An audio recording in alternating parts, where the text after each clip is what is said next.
गाना बंद करो। बिस्मिल्लाहिर्रहमानिर्रहीम। वालेकुम। आवाज आ रही है? आप लोगों ने ये नोट किया होगा कि इलेक्शन के दौरान मैं कहीं भी नहीं निकला, मैं अपने घर में ही रहा। दोस्तों ने कहा कि जलसा करें, मैंने मना कर दिया। कॉर्नर मीटिंग करें, मैं कहा कोई जरूरत नहीं है, जो खुद जाए काम करे, बिस्मिल्लाह। जलसा मुफ्त में नहीं होता। आज 10 करोड़ रुपया जलसे पे खर्च होता है। क्यों मैंने मना किया? और घर से मैं बाहर क्यों नहीं निकला?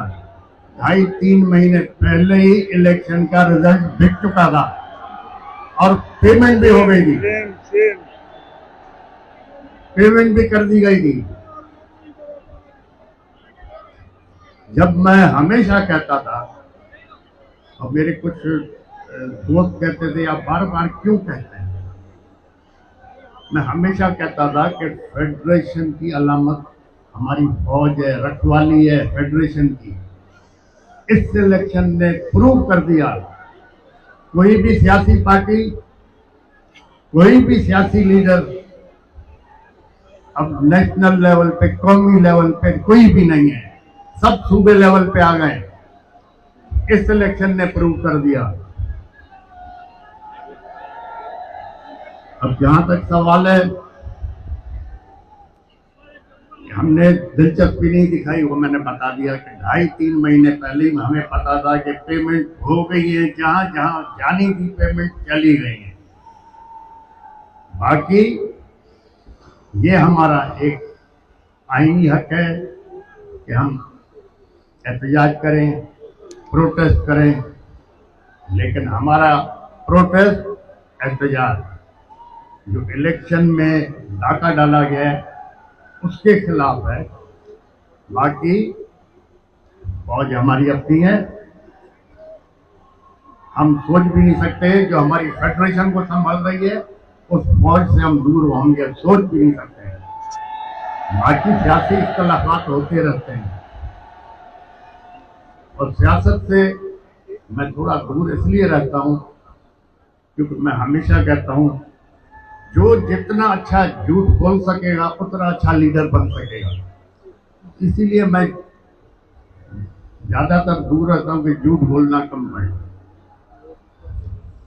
बाकी जहां तक इलेक्शन का सवाल है, जो जीता है वो खुद परेशान है, सर पकड़ के बैठा हुआ है, और जो हारा है या हरवाया गया है वो सब हम रास्ते पे निकले हुए।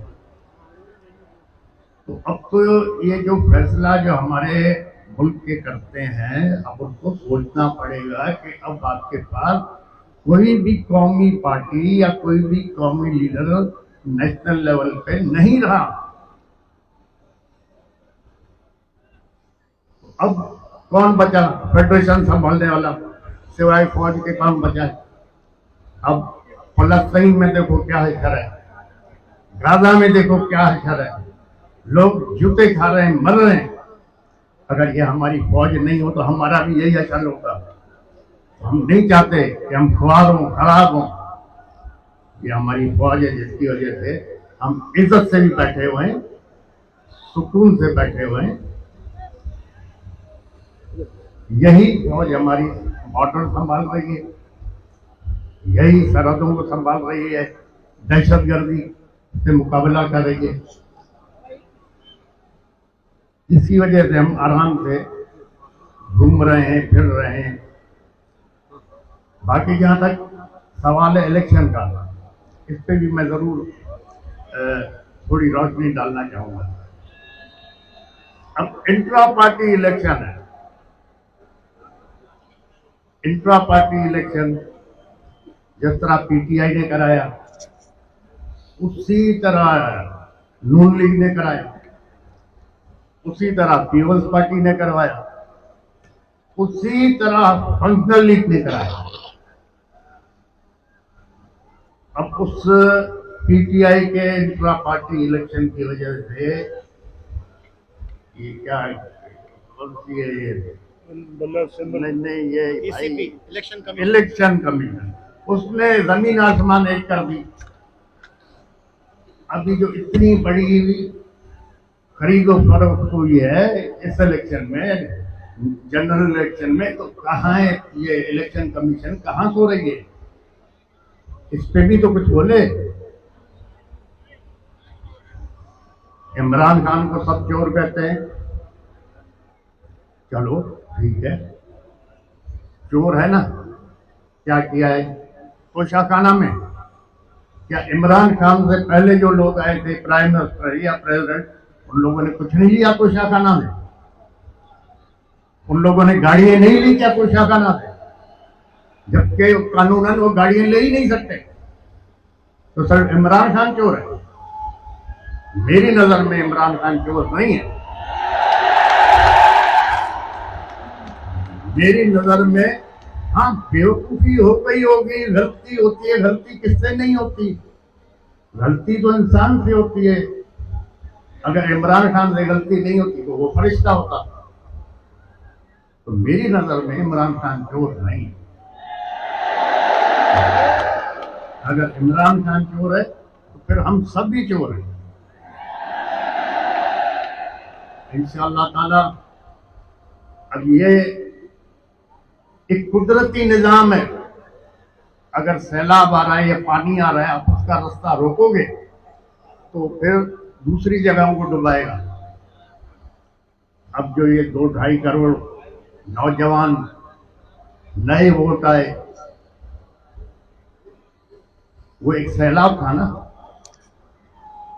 अब जब उस सैलाब को रोका गया तो उसके नतीजे में क्या हुआ? पाकिस्तान की तारीख में पहली दफा आजाद उम्मीदवार मेजोरिटी में जीत गए। सबको डुबा दिया उन्होंने। ये तो पीटीआई के नौजवानों ने, बच्चों ने, लड़कियों ने, औरतों ने एक कमाल करके दिखा दिया। न उसके पास सिंबल, न किसी को निशान का पता पड़ रहा था, और न फिर कोई सोच रहा था कि आजाद उम्मीदवारों को वोट मिलेंगे, लेकिन मिल गए। तो अगर किसी इस मुल्क में अगर आप इंसाफ नहीं दोगे, इज्जत नहीं दोगे, तो लोग फिर इंसाफ के लिए अलग रास्ता निकालेंगे। काफी वक्त पहले अखबार पढ़ रहा था तो उसमें लिखा हुआ था कि जनाब 2 या 3 आदमियों को फांसी की सजा हो गई। 8-10 साल केस उनका चलता रहा। 8-10 साल के बाद सुप्रीम कोर्ट ने फैसला किया कि ये बेगुनाह है, इनको आजाद किया जाए। तो जेलर ने कहा जी आजाद कहां से करें, 6 महीने पहले फांसी हो चुकी है। अब हमारे पास इंसाफ तो ऐसे चलते हैं। अब सुप्रीम कोर्ट कह रहा है इसको आजाद करो, जेलर कहता है फांसी दे दी, क्योंकि उसको फांसी की सजा हुई हुई। अपील 10 साल के बाद कोर्ट ने सुनी। तो जहां ना इंसाफ होगा, न इज्जत होगी, तो फिर लॉ एंड ऑर्डर तो जरूर खराब होगा।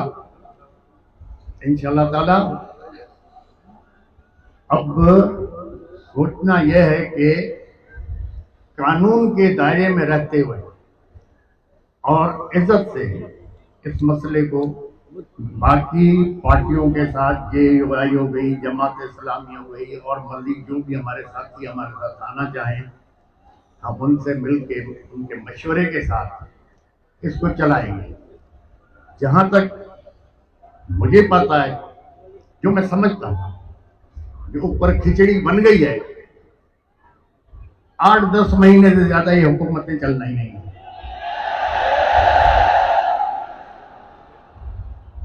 8-10 महीने से ज्यादा नहीं चलना। अब पिछले जो 20 महीने हुकूमत थी, उसमें जो महंगाई आसमान पे गई है, उससे क्या हुआ है? उससे हुआ यह है कि जो मिडिल क्लास थी वो खत्म होती जा रही है। अब इस इलेक्शन के बाद आप देखो महंगाई आसमान पे जाएगी। अब जब महंगाई जाएगी तो आपका मिडिल क्लास खत्म हो जाएगा, तबाह हो जाएगा।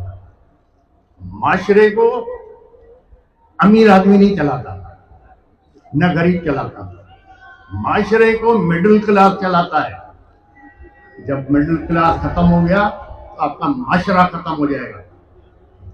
तो खुदा के लिए जो ये देख रहे हैं हालात किस तरफ हमारे जा रहे हैं, इनको सोचना चाहिए। और ये 8-10 महीने से ज्यादा हुकूमत चलनी भी नहीं है।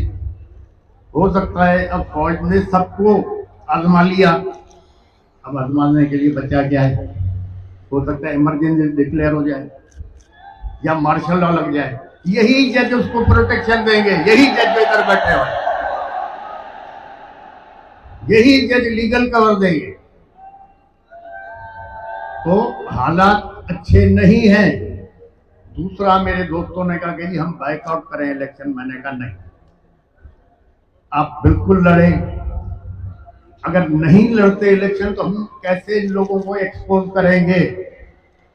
अगर कुछ दोस्तों के कहने पे हम बाइकआउट करते तो ये लोग एक्सपोज ही नहीं होते।